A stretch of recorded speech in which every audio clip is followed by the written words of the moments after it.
Alright, so I have my mouse appearing in the recording now. So you can see my erratic mouse behavior. And I'm going to continue on from where I left off. Get the heck out of this place.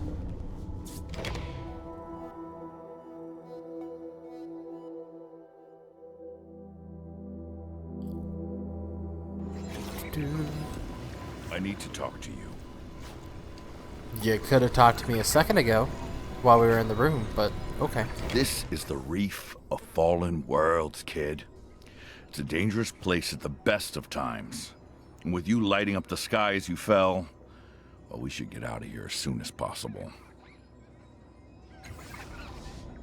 Calistege responds, "Why were you looking at me when you said that?" I wasn't, Allegren growls. Don't be so paranoid. But when she isn't looking, he raises his eyebrows at you knowingly. Wonderful. Let's start at the top, as usual. What makes the reef so dangerous? The Numenera of the past are always dangerous, but there are other dangers too, some closer than others. What are the Numenera? You want me to tell you? He laughs without mirth. The Numenera are all around you, everything left over from the prior worlds. Saga's cliffs thrive by trading artifacts from ancient civilizations. Hells, you can't scoop a handful of earth without finding drit from prior worlds mixed with it. Numenera is anything from the prior worlds, but mostly we mean the stuff of value to us. It's like currency. A lot of the Numenera are just oddities, fancy trinkets with little real use, but sometimes you'll get a cipher that lets you do something incredible. Artifacts are worth even more. A cipher will only do something once, but artifacts last a lot longer. Though they can burn out at most inconvenient times. He frowns. Not that it's ever happened to me. Sounds like something happened to you, my friend. Of course, we've got no idea what most of this junk was originally intended for. In most cases, it doesn't really matter. Like, you might find what used to be a propulsion unit for a star chariot, but who the hell knows enough to build you the rest of it? Better to use it as a weapon or a power source. He scowls, frustrated about something, like he found the propulsion for a star chariot, and was very disappointed that he could not find someone else to build the rest of it for him. I bet we could remake the world if we knew a tenth of the secrets of the ancients, but most days it's a challenge just to survive. Alright. So what's his story? What's Allegren's story? Ask me again when we get out of here. I don't trust this damn reef any more than the company we keep. Alright, so what do you think of Calistege then? A parasite disguised as a scholar. Don't be surprised if she betrays you before the day is done. Actually, that would be slow for her, so expect a betrayal within minutes. Mere minutes after I finish all of these conversation topics. Alright, let's talk about the tattoos. These? They're nothing. Call them a consolation if you must. He smiles grimly. Some call them by worse names, but that's because they've had occasion to run afoul of these little snakes. He looks away. The line of questioning is clearly at an end. I wonder if he'll just tell me the same thing if I ask again. He looks at the tattoo on your head and he says, I was born with them, just like you. Ain't a cast-off, though. And again. Just the repeat. But how about if I ask again about Calistege? The most refined bloodsucker you'll ever meet, boy. The years I've wasted with her. So you guys have been together, like, or seen, or at least been around each other a while. So you think she's terrible and will betray me at the soonest moment, but you're here and traveling with her. So do you guys just, like, cross paths often, or what? Yeah. What do you think we should do next? And you want to fix that crystal chamber back there, yeah? First step is getting out of this reef. No shit, Sherlock. I don't want your help anymore. Okay, I'm glad I'm reading these and not just clicking the next number down, because that could have ended awkwardly if he just left me because I said I didn't want his help anymore. Let's keep going. Fine. So you say about time. What are those? Two floating cones whirl and spin deliriously around each other, giggling like children being tickled. The air around them smells of sweet burning leaves. I want to touch a cone. I mean, I know I already used the ability, but I want to touch a cone.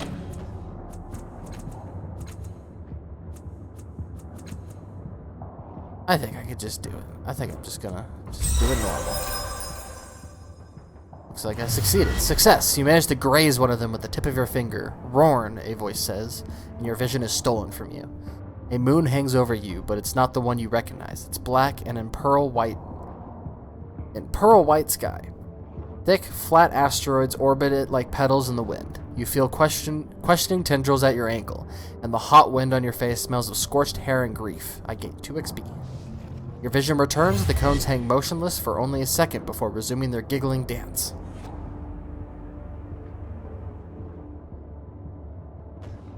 Huh. Alright. What are you? I asked the cones. That just continue to whirl and laugh like enraptured dancers, giving no sign that they've heard me. At least they're not smartasses like the computer was, of which I kicked and destroyed moments ago. I'll watch them for patterns, because, you know, perception. The longer you stare at the artifacts, the more you're convinced that they turn faster when they're spiraling past across each other. That's cool. What are you for? I will ask them. The cones greet your question with a split second of hushed silence, followed by delighted peals of helpless giggling. Allegern interrupts me and my conversation with these 2 giggling petals things. They aren't for anything. They're from one of the worlds before this one. Allegern rubs a hand along his stubble jaw. Sometimes the Numenera will do something useful. Sometimes they'll turn you inside out. And sometimes they don't do a damn thing that makes sense. And Calistige, I've often said the same thing about you, darling, Calistige murmurs. Ha ha ha ha. Great. Dynamic. Childlike laughter is their only response. Alright. I will leave the cones alone. But they looked interesting. I don't know which way is out. That looks interesting, and it looks like there isn't much over here, but I'm gonna go take a quick look-see over here anyway. Oh, something happened.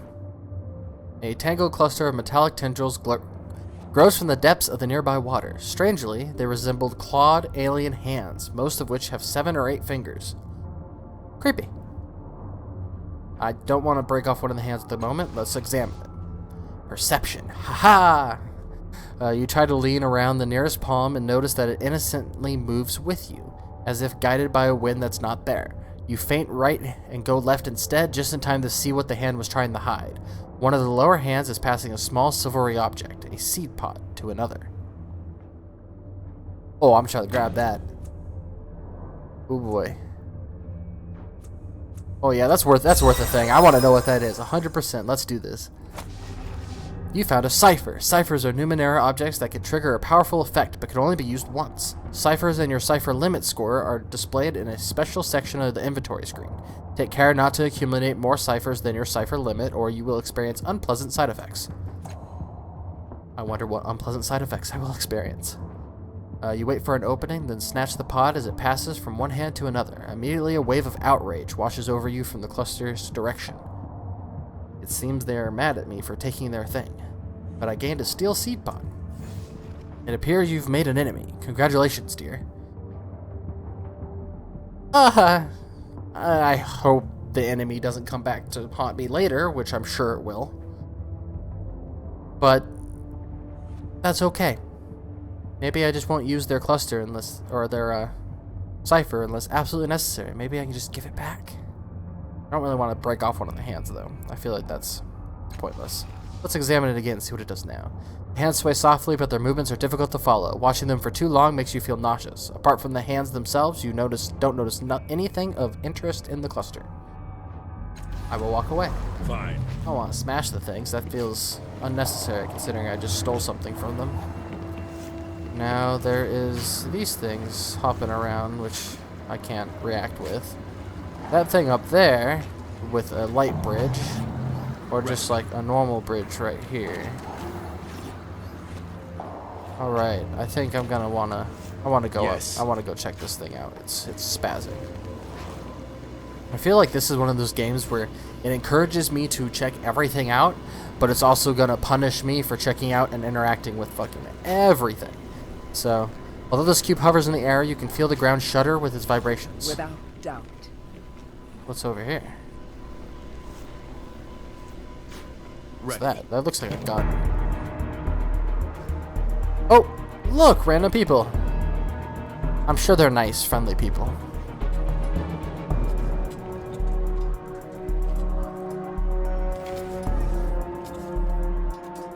Quoro. As you step onto what looks like the back of an enormous construct, 4 strangers approach you. In the lead is a wiry man with parallel scars running from cheek to collarbone on the left side of his face. He gives you a welcoming smile, pulling on gray gloves embedded with pulsing lights. Thanks, Bundle Stars. I really need to turn those off. Welcoming smile, pulling on gray gloves embedded with pulsing lights. He's about to say something to you when he notices Cal Steege, so they know each other. Cal! I thought you'd sworn off traveling the reef. Found anything tasty? His eyes travel up and down both you and Allegern. Cal Steege. Odds and ends, Quoro. Nothing that would interest you, I'm sure. Her words are calm, but she has gone quite still. I'm just gonna let them keep talking, man.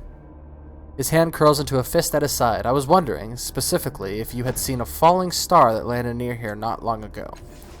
I've seen nothing of the sort, dear Quoro. Her lips close thinly, says Cal Steege. Quoro.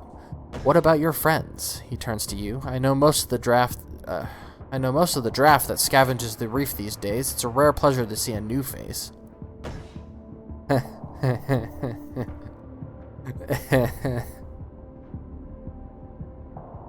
Could say I fell from the sky.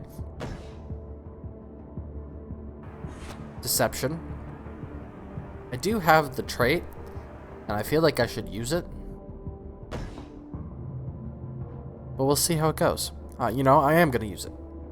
Yep. Let me actually ask, where did the star land? Maybe it'll let me sleep again. Well, if I knew that, I wouldn't be reduced to harassing noble travelers. I never saw it, you see. My employer did, and thought, who is the most trustworthy team I can send at a moment's notice? He winks. Luckily, they were on another assignment. We were interested and weren't too drunk yet, so... Wonderful. I want to say, nice scars, how did you get them? But I'm not going to. I feel like that's not the smart thing to say at the current moment. This moment feels tense, and Cal Steege seems stiff and scared. Not scared, but stiff, so these people mean business. So I'll be, deception. Ooh, 65%. Much less. Much less. I mean, go with 85%, or I could just say screw it and go straight to 100, and we'll see. 85. I feel like 85 is good enough. Ah, haha, yes. Success. Quoro studies you for a long moment before sighing.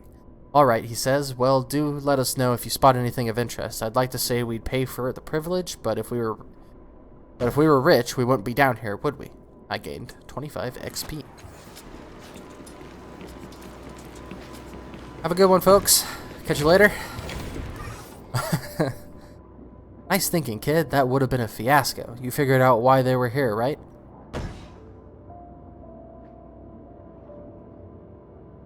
They were ambushing anybody who walked by. They saw me from the sky and came to investigate. You know, I kind of think they were just ambushing anyone who walked by.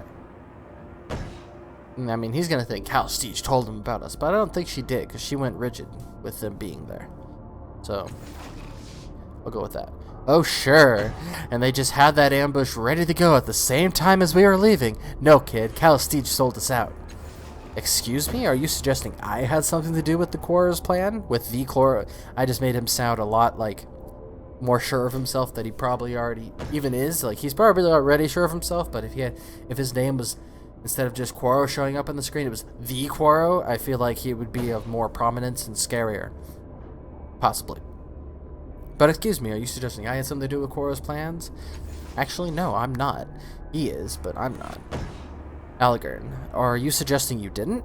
An old friend of yours just happens to be waiting for us, armed and outnumbering us as we return from the greatest find the reef has seen in years?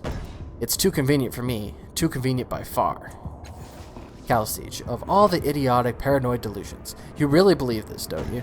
You really believe I'd use a half-wit like Cora to stab you in the back rather than do it myself? From what you've told me of her so far, Alligar, and that actually is a very valid point. You see, kid, she'll stab you in the back, first chance she gets, most likely in your sleep. Well, I haven't been to bed yet, so we'll see. She could have honestly just stabbed you in the back while we were waiting there, and then, you know, I'd woken up just to her, and you dead, but she didn't, so there's that much. Unless you guys both stumbled on me at the same time, which is kind of impressive. And very coincidental. I don't trust either of you, honestly. Alligar, he throws up a hand for stalling Callistage's retort. Look, I don't care. Fact is, I can't trust you anymore, and I wonder why I ever did. This is the last we travel together. I've got enough to worry about without having to watch my back 28 hours a day. He turns to you. You coming, kid, or what? You're really going to walk away from each other over this? I don't think she was, and the reason I don't is because she went stiff when they showed up. Like, oh no, why are they here kind of thing. So I don't think she sold us out necessarily. But that's what I'm going to say. He snorts a bitter laughter. I do. You haven't seen 1/10 of her depths. Not 1/20th. She's a backstabbing bitch, mark my words. I won't mark them, but I hope she does. I have to choose friends. You are insufferable to the end, Alligar. Looking for the worst in a situation is the only way you know how to see. Do you know how long I've carried your pain for you?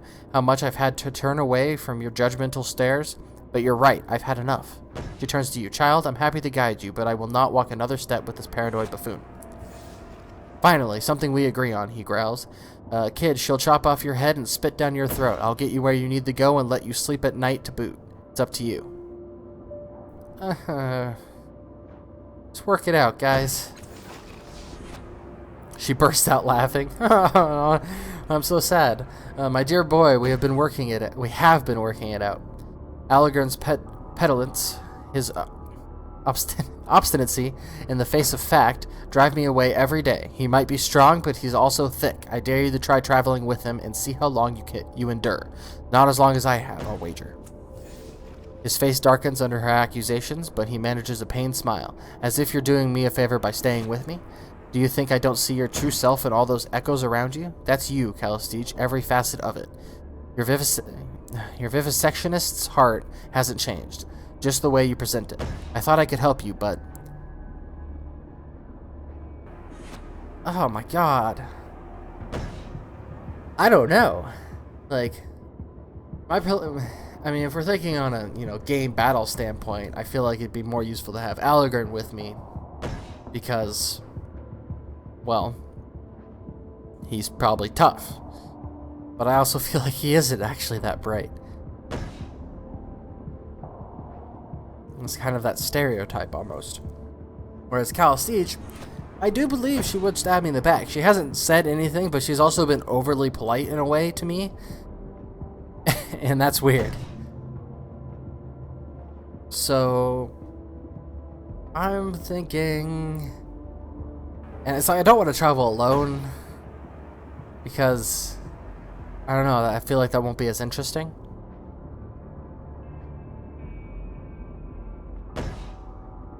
But at the same time, if they won't travel with me together and get over their bullshit, I'm gonna be fine on my own. I'm gonna go off on my own. Screw them. I don't need them. I have no idea where this place is, where I'm going, or anything about anything that is happening right now, but I don't need them. Yeah. Alligar, makes sense. He shoots a look fraught with meaning at Callistage.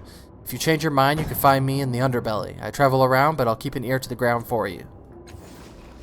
On the other hand, Callistage says, if you'd prefer civilized company, you can find me at the Order of the Truth. I will be happy to aid your quest, but do not come with Alligar in tow. I will not suffer him again. The feeling's extremely mutual, says Alligar. Farewell, child. Come find me.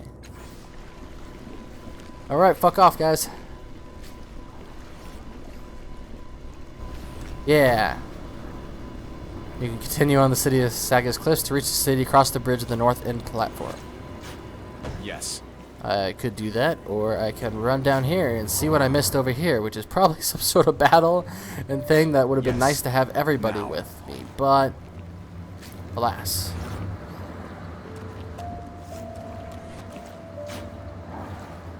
So, I feel like I want to save. I saved. Yes. Just in case this goes terribly wrong, and I have no qualms of reloading if necessary. Not for my choices, but for, you know, dying and not having to redo a whole bunch of dialogue options. So this metal door is thick, heavy, and unmarked by time. Double rows of circular bumps run horizontally and vertically across its surface. It is firmly sealed. I'm going to knock on the door. You knock lightly at first, then harder. The door makes no sound at all, nor does it shudder or yield. I'm going to examine the door more carefully. The metal surface is infused with minuscule threads that are barely visible to the human eye. They only run in straight lines and right angles, and they seem to converge at the circular bumps. Upon closer inspection, you notice that each of the bumps is unique. Some have flat faces, others are actually many-sided polygons, and a few are marked by tiny apertures. Ah, cool. Unfortunately, you don't see anything that resembles a knob, keyhole, or access drive. You try touching both the flat panels on the door and the small bumps, but nothing happens. I'm gonna leave the door alone. Of course. Anything else? Ooh, what's that? Rush. Okay. Picked up some items and equipment. To make full use of them, you'll need to view them, equip them, or share them between your party members. You know? Heals 3 point of might, and just some shin. Okay, cool. Let me look at my inventory. And cool, I can hear points of intellect and stuff. Which I believe I have a max of 7, so I could use that now. I'll kind of just see how things go. I could probably use it even in the middle of a conversation. Which I can see that being really funny. You're in the middle of talking to somebody and you stab yourself with a needle and then try to be really intelligent with them. Let's go look at what everything. A cobalt pedal fold over a short metal stem. Calcified calcified minerals holds the ancient weapon closed. Let's go. I'm gonna interact with this thing. Don't kill me. A lambent green fluid drips from the end of the device nozzle and hisses angrily on the metal surface beneath. Without any antagonists to aim it towards, the device doesn't serve any obvious purpose. Alright. Because we are not antagonists. We are good. A sickly green crust scabs over the numerous cracks and divots in this turret, so it's been destroyed, essentially. I suppose up the, I'm gonna leave the area. Actually, a cable connects to the spout to the collection device. The nozzle looks like it may have been attached to another machine at one time. And this device is collecting black goop from somewhere underwater and pumping it to the nearby spout. Alright, well, doesn't seem like there's much else for me to do. Except leave the area. So I told my 2 party members basically to go off on their own, and I'll find one of them. And I have no idea where anything is, so hopefully it's somewhat kind of easy to find. Allegern's gonna be in the underbelly, and Calstige, whom I personally currently find more interesting, even if she will betray me at a moment's notice, is at the Order of Truth. So, All right. oh, what's going on over here?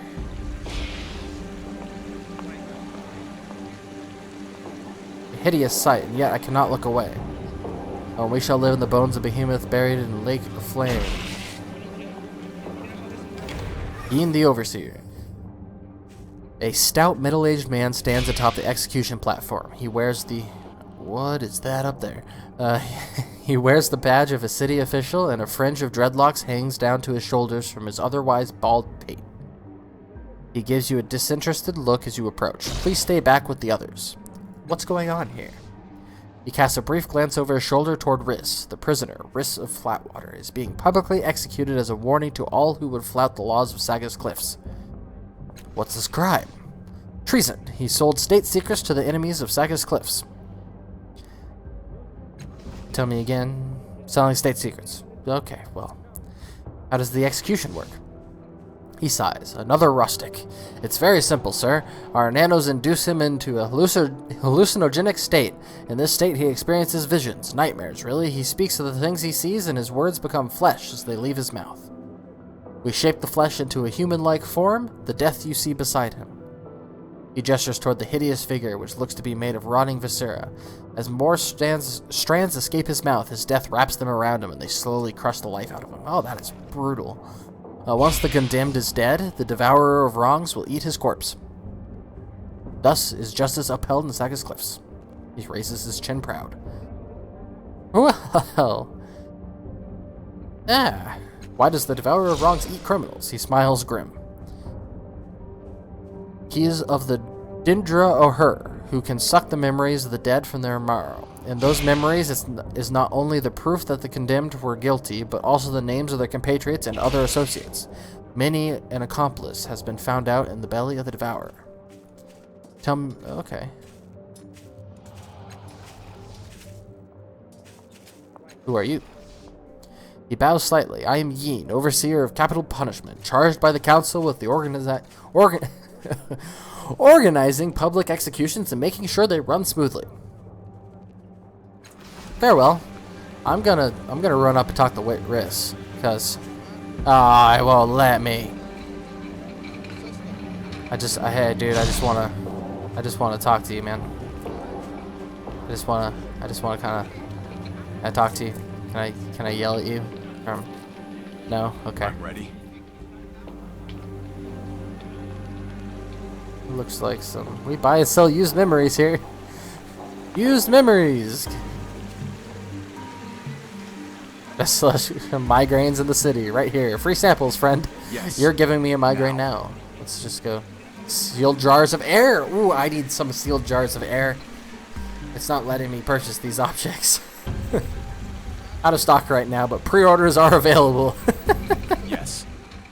Zafui the sculptor. Zalfi the sculptor. Zalfi. I'm just gonna say Zalfi. It's easier for me. The sculptor. This portly man's cracked and bleeding hands are always moving, picking fretfully at his thick lips, running through his thinning hair, or molding aimless shapes in the air.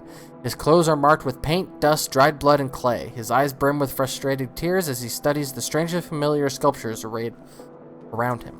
Strangely familiar. A soul like slivers of ice, he mutters, fingertips long, shriveled, sharp, screams trapped in flesh. He holds him in place. She's killing him. He's not looking at her. Why? Why isn't he? Afraid? No. He claws absently at his sparse beard. What am I not seeing? What am I missing? What's wrong?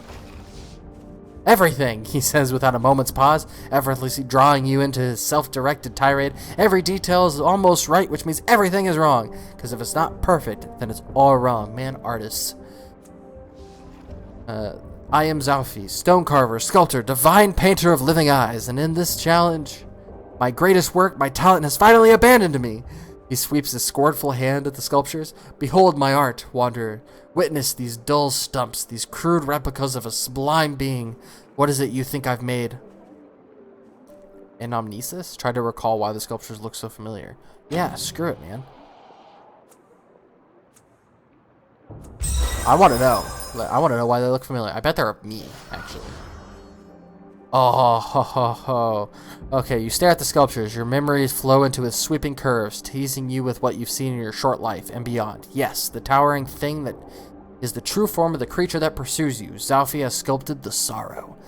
You don't realize that you've spoken aloud until you hear Zaphos gasp and see the tears in his eyes. Yes, sorrow, or even grief, as present in the work. I feel it, but where? I cannot pull it from stone. I saw this creature on a cold night not long ago. Smoking coronas of blackened light drew me to my window, Zalfi says, shaping the scene with his palms. And there, on the street below, was she, gripping a man in her talons. Before my very eyes, she ripped his essence from him, leaving him a steaming husk. He drops his hand. But what do you care? You don't grasp the importance of capturing such an object. I do. You wish to capture the emotion of the victim. No. Mysterious and fascinating, or emotions of the victim? Mysterious and fascinating. Dominant tides have shifted. I don't know what that means. She. Zalfie stares at you, dumbfounded. You think I'm trying to sculpt the killer? Damn it. I mean, I kind of knew it was the other thing, because it's, artist, emotion, that's always good, he says, and then immediately corrects himself. Of course I am. I've succeeded, in fact. She is beauty and vengeance incarnate. What artist worth his metal couldn't capture such a being? But she doesn't need to be remembered. How could anyone forget such a lethal creature? Oh, blue tide raised a tiny amount. I don't know what any of that means still. No, the source of my ruin is the damnable man. Zalfie points a trembling finger at the faceless human cradled in the statue's talons, a charred, oddly familiar pattern etched on the stone head. He stares eternity in the face and did not blink, but he will be forgotten unless I capture him here, and I cannot do that unless I know what drove him. Zalfie swallows. The moment he fell, I ran for the street. But the Dendro Uhura claimed his body and took it away, probably to their fouled chapel and underbelly. Now I will never know who he was. How many statues of this being have you made? Huh. They are a cult and a curse, Zalfie says. They would have you believe they exist to preserve the great works of humanity, to celebrate life. You may even believe them until you smell their breath. The truth is, they squat in their underbelly chapel, eating corpses and claiming it gives them power. Wonderful. Perfect. Exactly the type of people I need to go talk to and probably run away from. How many statues of this being have you made? Why not? It looks like he's made 1, 2, 3, 4, 5, 6 or so. If only my efforts could be limited so. I've sculpted that blasted moment in marble, granite, and clay. I've painted it in oil and blood. It even follows me into sleep, where I weave the scene from clouds and dream stuff. A frustrated tear rolls down his cheek. Even those were flawed. Is there anything else you can remember than the creature? Yeah, actually, I'm kind of curious. What a surprise, Zalfie says with a ragged, scornful sigh. Yes, let us ignore the incandescent flare of this stranger's brief life and focus on his murderer. She's so much more glamorous. He grips his sparse hair as if it's going to fall out and glares at you. That's what you want, isn't it? That's what everyone wants.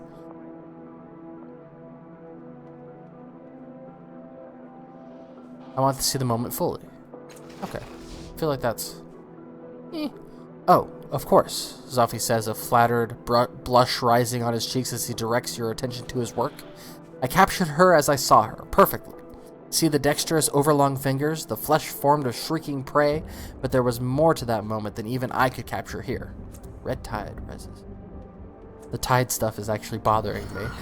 I'm scared. I'm playing with forces in the world on accident. Which is fair enough. In studying her from my window, I knew that she did not belong in our world, and yet I could not help but see her there, as though she was forcing me to accept her presence. Zalfie licks his lips. To look upon her is to see death made flesh, and yet her victim saw her and did not flee. Why? What granted him such bravery when we lesser creatures cower at the coming of night? You know, it was probably either the changing god himself or not necessarily me, but one of my brothers and sisters of the term that they were using that I completely forgot already. Yep. I'm just gonna move on. If I learn anything about your subject, I'll let you know. I'll remember that. Quest received. The Sorrow's Prey. Alright. Let me look at the journal. Main quest, Sorrow's Prey. Rise and Fall. Yep. Just for the Sorrow's latest victim in the Dendro Uhura Chapel. Cool. Just checking all my stuffs. Taking a quick look-see at my non-party member. Look at this rock I found. Sealed jar of air here, humid or dry, savory and refreshing. There's a slaver. I can go talk to him. I know nobody else here. Okay, I won't. I'll go talk to the boss then. I'm assuming Tol Magur is the boss. Seeing as no one knows me here, I don't know me. I feel like talking to a slaver is not the right thing to do. But I'm gonna go talk to the slaver anyway. Tolmager. As you approach, the wild-haired woman eyes you speculatively and whispers something to her companions. They burst out laughing, and a slight smirk plays about her lips. A breathing mask dangles from a cord around her neck, and you can see where it has cut permanent grooves into her face. She ruffles her hair, messing it still further, and sings out, "Come to buy a slave, cast off." Cast off, that's what they called me. If you're come to me, you must want something of the sort. I'm gonna say, how do you know I'm a cast off, but I'm assuming it's because of the giant mark on my head. The tattoo. I've had dealings with your kind before. I know about you. She rakes her fingers through her hair. If anything, the motion serves to obscure her vision even more. So cast off. I have information you might want. Of course, it comes with a price. What's the price? Great, I just received a quest. One of my wards has run off. She's taken a head wound. Not my doing, and I've been watching after her. I don't know where she's gone, but I suspect she's headed to Cliff's Edge. Plenty of other urchins clamoring about the place, and she'd find it easy to blend in. Sadly, my troop and I are detained here, so we cannot go ourselves. She's a scrawny child named Rin. Head wound, but it is covered by dark, curly hair and has a little necklace around her throat. Babbles about her gods. So go get her for me, and I'll tell you what you want to know.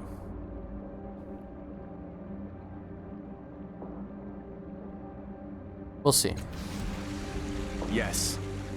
I'm not gonna commit and say I'll do it, but at least the quest, I believe the quest did show up at the very least. Search for the missing slave girl. Is there a map? Area map. Real helpful. The area map is super helpful at the moment. Seeing as, you know, absolutely nothing On it. to give me a hint as to where I'm going.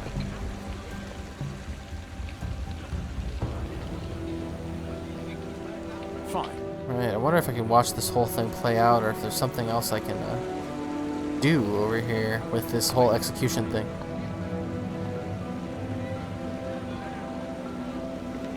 Wonder if I can just, like, force my way up there. Tell me again what's happening here. What does words mean? He shrugs. I didn't ask that before, so might as well ask that now. He shrugs. Some believe there is wisdom to be gained from the rantings of the condemned. I have never gleaned any. Others say that the torment of condemned means nothing, but it deters would-be criminals from committing offenses of their own. I have never noticed that to be true either. Anything else worth asking? No, not really. Won't let me up there to be like, no, stop the execution. I have no idea who this man is. Everything fails in the end. Even heaven must finally fall. I mean, I fell, so there's that. So there's some people around here. Seer, Felinda, Steve. Yes. Lots and lots of people to talk to. And I'll probably do that. I'll probably continue talking to a whole bunch of people and looking at the really weird octopus thing in the middle there. Come next part, which will be pretty much immediately after this one.